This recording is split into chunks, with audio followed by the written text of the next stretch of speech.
your name pronounced Sabo or Sabo? It's Sabo, Okay, and that's it what never I had thought. a Z. All right. And then I also see you referred to as Walter Sterling, which I know is your uh, your other name. Uh, It's never. the radio name. Oh, is that the name you use on the air? Yeah. Oh, okay. I thought it was the other way around. And it was we were on WBAP for a very long time, Really? Here in Dallas. live. When did that change? When your company lost its sense of humor, I'm not Well, sure they ever had one. It was let's what 2.5 years ago. let's change your company to that company. I Yeah, that's retired yesterday. this I, is the best day of your life. I resigned, I should say. I don't like Well, to use did the you word retire or retirement because resign? Did you retire or resign? well, retirement to me implies you're going to, sit on the porch in a rocking chair or just sit in front of the TV. And I don't know. I like to keep busy and I like to do more of the kind of thing that I've been doing for the last 55 years. But I know, I, I, I know, but the whole technology has changed so much. The whole game, the industry has changed so much. And I'd like to get your views on all of that. This morning in the shower, I anticipated what you would ask me. And that was the one thing I knew you'd ask me. So it's the only thing I have an answer for. Okay. The industry hasn't changed at all. The points of stress are different. Things that we didn't worry about when you and I started, you worry about now. Things that we worried about constantly, we don't worry about now, like license renewal. Yeah. Think about how much energy, time, and sweat was put into the 3-year license renewal when we started, and how those files had to be right, and Right. how your FCC lawyer was hovering over you. You don't hear about license renewals now. I would say the two biggest changes in the industry are this. One is, and this is never talked about, it's the elimination of marketing budgets. The elimination of marketing budgets is the absolute worst thing that could happen to radio in terms of its face to the public because of all of the competitive factors. It couldn't have been come at a worse time. Oh, and then we better cut out that research budget. All right, so let's fly blind and make sure nobody knows where the airport is. Right. Then the other thing is our colleagues whine about consolidation. Consolidation is the best thing that happened to radio because of a statistic that is not remembered. And the statistic is this: before consolidation, half of the radio stations in America lost money. Every year, the NAB would put out a tally of the radio stations losing and making money, and it was always half were losing money. Well, there are very few stations losing money today because instead of 20 different physical plants, 10 stations are down the hall. That has saved a tremendous amount in terms of our infrastructure cost, our real estate cost. It is much cheaper to run a radio station. And then you throw in digital versus analog equipment, and there are far more stations that are profitable than not. The bad thing that happened in all of that was the change in the financial requirements, because it used to be when it was 3-year license renewals or 7-year license renewals, a potential licensee had to prove they had money in the bank for the length of that license. There was no deficit financing of radio stations. You could not get rid of those licenses until they expired. And there was no speculative investment in radio. There was no Wall Street investment in radio. It was not allowed. And even if it was allowed, no Wall Streeter would want to be in an industry they couldn't bail on at any given moment. And you couldn't bail on a radio station license until the change in those laws. Those are the two big things: how it gets financed and the incredible lack of marketing dollars. Yeah, that lack of marketing dollars, and as you said, research has really changed the game to the point where anybody who's been in the business for any period of time can listen to a station and go, well, why aren't they plugging this show? Or why aren't they fixing this show? You know, And you're right. It seems to me that it's just a matter of flying blind. I've worked here in Dallas at the same station for 11 plus years, and we never had a single any single marketing effort made on our behalf on behalf of our show. You know, And and then other the stations. same pundits who have cut out the marketing budgets are saying, well, the medium's dying. Young people aren't interested. They're not discovering music here. Right. We're not word of mouth. Well, we're not telling anyone we're there. There's Exactly. no education of the fact that we are here. Right. And the whole thing about research. I remember we used to sit down with people who that was their entire life and their entire business was to do in-depth research the way Right. politicians do, Right. and find out who your target audience is, what they like, what they don't like, and so forth and so on. And now we just have people guessing. And I hate to say it, but seems to me that a lot of programmers today have jobs where they're doing all these meetings and trying to somehow run 3 or 4 different radio stations at the same time, and they really don't even know how to do one because they never really understood the art and the craft of radio. Right. And it is at this point that it's easy to go down the rabbit hole of things used to be better. Yeah. Things were not better. They were different, but they were not better. Our relationship with the listener, the medium's relationship with the listener is exactly the same as it always was. It's in the car, it's under the pillow, it's on the kitchen table. It's the relationship is the same and unchanged. And oddly, the perception is such that virtually every press release that comes out of Nielsen, Dave, virtually every press release says radio's doing just fine, thank you. And Yeah. Nielsen seems to be the most shocked by this.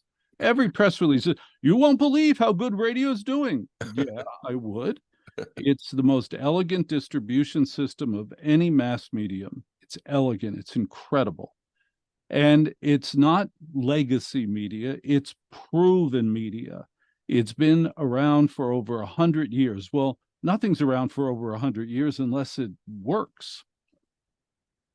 So you don't. I'm drawing a conclusion here based on what you've said. You don't seem to think that the technology is dying. The brick and stick means of broadcasting. There couldn't be a more elegant way to distribute. Yeah. Because if you want to stream something on your computer, well, good luck. You have to invest $3,000, pay $50 to $100 a month for the internet.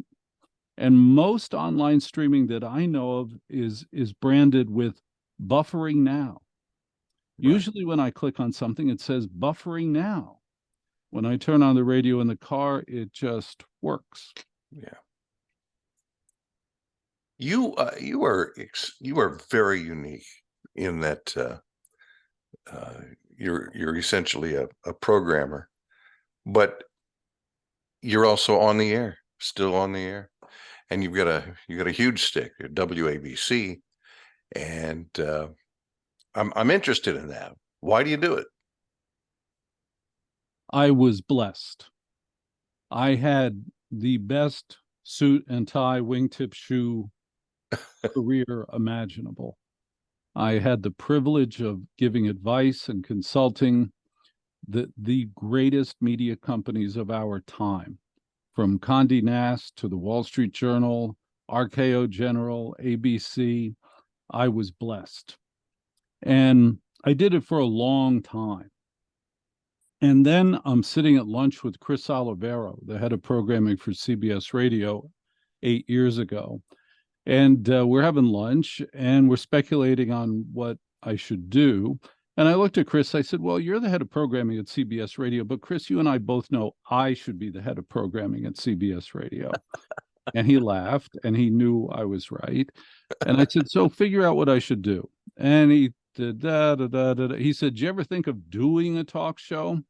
I said, well, that was my first job out of college. I was, again, really lucky. I was a talk show host at WOR-FM Yeah. when I was 20, and then at WNBC-FM when I was 22. That's how I started my career.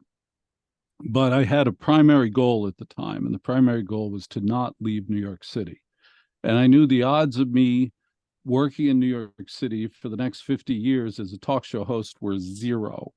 And so I evolved my career out of being on the air. But when the opportunity presented itself by Chris, it wasn't my idea, it was Chris's idea. I said, well, okay, but you don't have a talk station in New York City. And he said, yeah, but I got one in Philadelphia and you're going on it.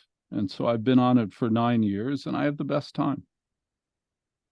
I'm particularly interested in this aspect of your career because today just happens to be November 2nd, and it was last night that the Texas Rangers here in Dallas Fort Worth won the World Series. And I'm thinking about their manager Bruce Bochy and some of the things that I've heard over the years about sports in general, but certainly about baseball in particular, and that is the ones who are really, really great managers and coaches were sort of mediocre players or less. And you seem to be succeeding at both. And I wonder if you ever catch yourself going, you know what, I should have done this differently, or I should have done that better, or I'm as good as I'm ever going to get, or something along those lines. Do you find yourself stepping aside and listening and criticizing yourself? The reason I hesitated to go on the air again was because of that. I knew too much. Yeah. And I knew that my ears would be horrible to my ego. And it would be painful to listen to a show. And it is. Every word I think I could do better. And therefore I listen to the show maybe once every 3 months. Yeah. How about the rest of the industry in terms of talk radio today? How it has evolved over the years, where it is now, and where it has been. You could generalize. You can be very specific if you like. What makes a good talk show and good talk show hosts? A good talk show is one that gets ratings. Yeah. It's real simple. It has nothing to do with me listening. It has to do with, is it getting ratings? Some of the worst radio that radio guys have ever heard had the biggest ratings. And some good examples. Bernard Meltzer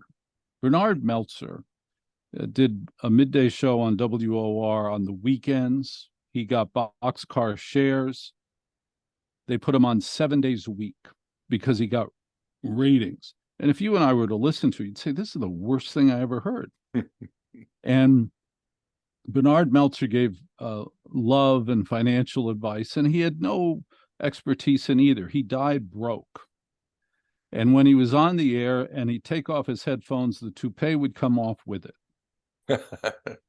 And very often the slickest presentation you've ever heard doesn't get numbers because it rolls off the ear of a listener. It doesn't stick to a listener.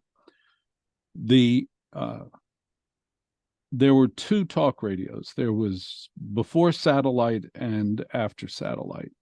And before satellite, Dave, you'll remember that until about 1980, there were only 48 full-time talk stations in America. That's right. It. There were only 48 of them.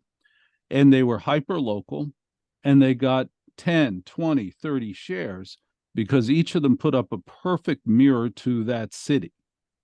And what the satellite did is it made it economically possible for more and more stations to join the format, but it diminished the shares because it was less and less and less local.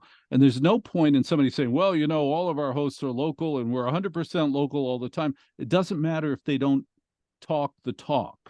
If every second, you should be able, if it's a local host, you should be able to listen to that host for 60 seconds and know exactly which city that host is in. The local references should be nonstop, and the tone and the attitude should mirror the city perfectly. The reason why 1010 Wins is such an insane 55-year success is because it sounds like New York. It sounds like the angriest newsroom in the world. And I've come to learn it is the angriest newsroom in the world.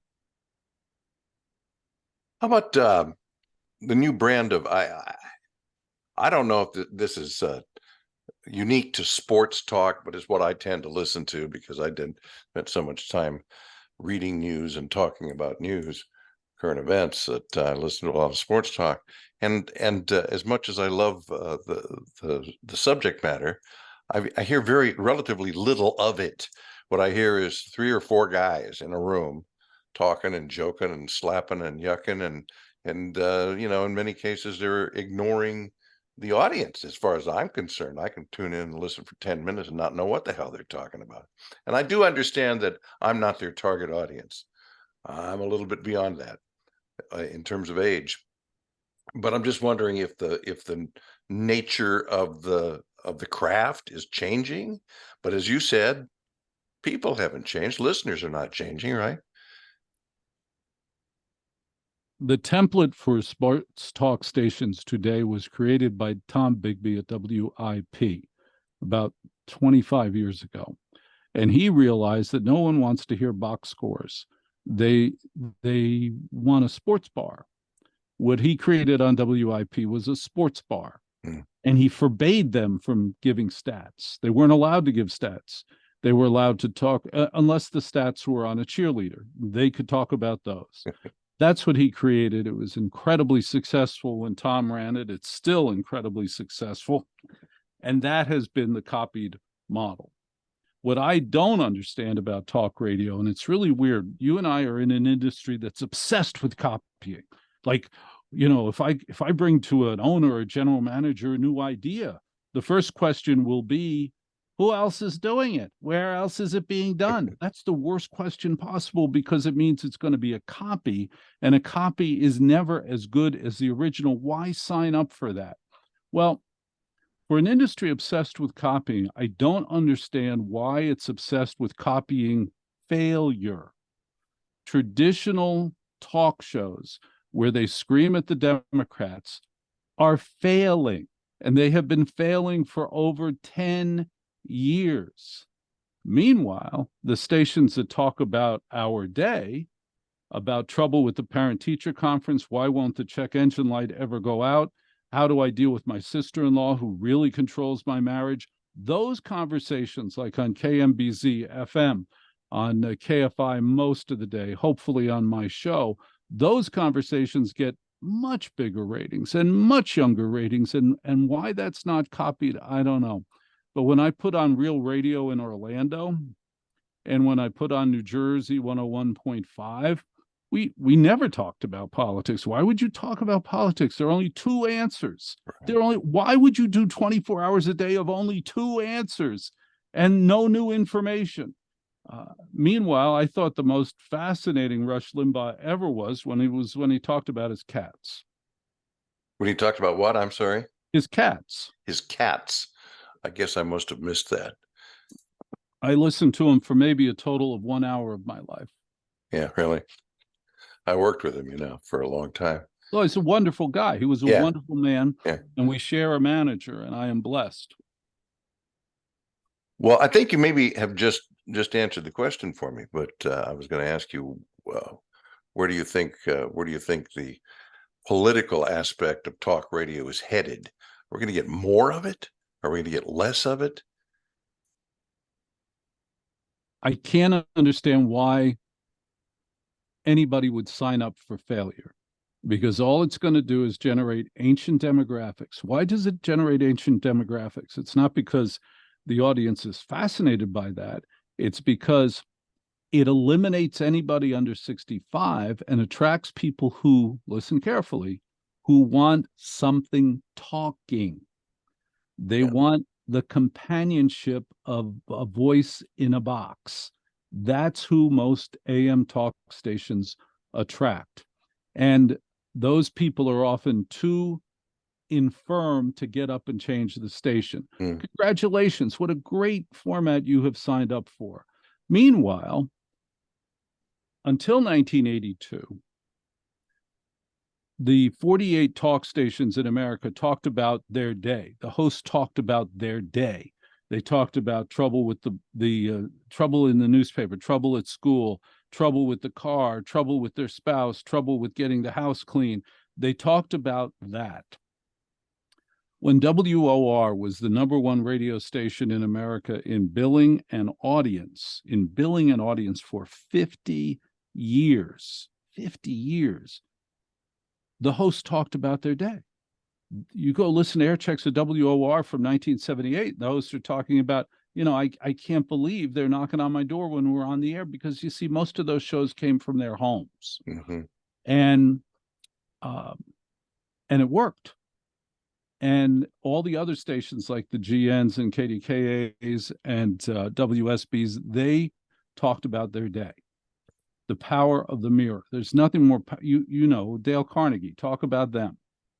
It's simple. If it does that, the medium will thrive. But what happened? Here's what happened. Until 1982, daytime TV consisted of game shows and soap operas. That's all there were, game shows and soap operas. And then Phil Donahue went on, and Sally Jesse Raphael, and Jerry Springer, and Oprah. And what did they talk about? Their day. The host talked about their day. The guest talked about their day and celebrity gossip and how to get along, and took all of the topics that had driven radio talk shows and put them on TV. And now that's a $4 billion industry. We gave away $4 billion in revenue, gave it away. Those are our topics, and they're being done on TV. And we do them better because we can take phone calls. I wonder if the industry isn't forgetting about that, maybe doesn't recognize it, or maybe there's such a push coming down from the top in, the no, mahogany. I don't think there's any push coming down from the top. I think the top's just worried about how to make their investors happy. Right. I've been doing a talk show for 9 years. Never once have I even gotten a whisper from corporate about what to talk about. And I don't think anybody else is either. Well, I guess you're probably right. What I'm trying to understand is why isn't it generally remembered? Who else is doing it? Where else is it being done? Right. Who else is doing it? Where is it being done? What happened to it is what I'm getting at. Why are there stations that you're talking about and WGN in Chicago that has owned that city by being the smallest, the biggest small town radio station in the country? It used to be, right. But but why did it used to be? Why did it change?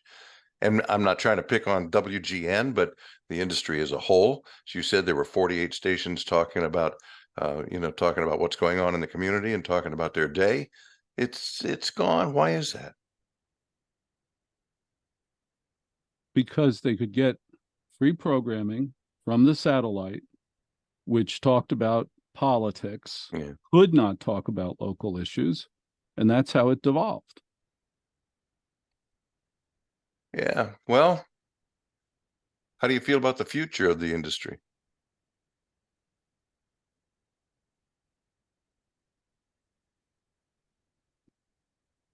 The future is more than fine. The great thing about a radio station is it's unmolded clay. We can make it into anything we want it to be, anything. And the listener knows how to access it, how to turn it on, how to enjoy it. They understand it's ubiquitous. We have the best distribution system. No medium comes close. We have the broadest distribution system. There are more homes with radios than are homes with TVs. The magazines have vanished. Most newspapers have vanished. We're it. And it can be whatever we want to be. And therefore, I remain incredibly optimistic. I believe that to be a programmer in radio, to be on the air in radio, you must be optimistic, or else you couldn't come to work. You must be optimistic. The tragedy is that a salesperson, their day is spent with negotiators. Their day is spent with media buyers, advertising buyers who are paid to negotiate down the rate. Well, how do they do that? They do it by disparaging the media. And they'll do it with a newspaper, a magazine, direct mail. That's their job. But at the end of it, how hard can it be to sell something whose job to somebody whose job title is buyer? Yeah. Those people have cards that say buyer. Well, they have to buy something, but it means at the end of a salesperson's day, they've heard negative all day. All day they've heard negative about the medium. And then they get promoted to market manager, market president, and they come with the baggage of negativity from all of those buyers, from the mind share buyers. And those buyers have taught them the negative language. In the rest of the world, Dave, salespeople don't get to run the stations. The stations are run by, what's the word I want? People with a Renaissance view of the world and programmers. For years, I consulted Standard Broadcasting of Canada, owned by the Slate family, who are fantastic broadcasters, but they had 89 radio stations. And I said to him once, I said, all your general managers, their last job was program director. I said, why do you only promote program directors? Why don't you promote salespeople? And he looked at me, he said, because they'll just F it up. And in the rest of the world, the radio companies are run by programmers and by people with a big vision. They're never run by salespeople. I was sitting at the NAB Europe once, which, by the way, you should go to because the food is much better than the NAB here. And I'm at the NAB Europe, and I'm sitting next to the woman who runs the #1 talk station in Athens, Greece.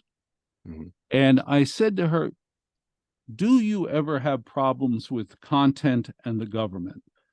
Are there things you can't say because of the government? Are you afraid of the government imposing rules? And she looked at me like I was insane. Like, really? Like, what? What are you talking about? And I said, well, and she said, no, we don't worry about that at all because we put them into power and we can take them out of power. And I'm like, yes, that's a broadcaster, and we can do the same darn thing. What about the demographics? How do we get young people to be turning on radios again? We do fine. Yeah? Yeah, the CHR station in Dallas and Houston, they're all doing just fine. And it remains the primary source of music discovery, as if that's a goal. Why is it my job to help you discover music? I don't know, but that seems to be very important to people who do research. And the fact is that it is the primary source for music discovery. We attract young people just fine. All right. Seemed like there was something else I wanted to ask you about, and I just don't remember what it was. So, well, you've never looked better. Well, thank you. You know, I just came through a big health scare. What was that? I had what they're referring to as a seizure, but it was a blackout. I came out of a restaurant with my wife on a nice sunny afternoon, and next thing I knew, I was being loaded into the back of an ambulance. Did you get the vaccine? Huh? Did you get the vaccine? I've gotten 4 shots. You know who else had exactly the same incident? Was Greg Tanham. Do you know Greg? Yeah, I talked with Greg just a short time ago.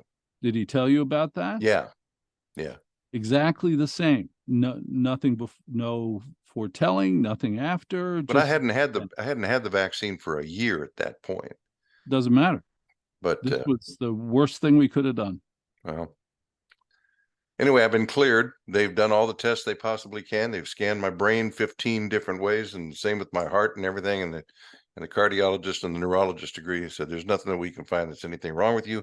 Probably just one of these things that happens to people. Probably will never happen again. And although we don't know what caused it, we do know what it was not. You didn't have a heart attack. You didn't have a stroke. You don't have a brain tumor. Same thing with Greg. It was the exact same thing that happened to Greg. Yeah. Well, anyway, you know, that kind of hastened me along the way of getting off the 2:30 a.m. wake up. And good for you. Don't go back to work. Yeah. Thank you, Walter. It's been a pleasure. I've really enjoyed this. You're a fascinating guy, and you've got so much to say about so many aspects of the industry. I'd like to talk with you again. We have the privilege of working for the best industry. So thank you for your time, Dave, and thank you for thinking I could contribute. Thanks. All right. Take care. Have a good day.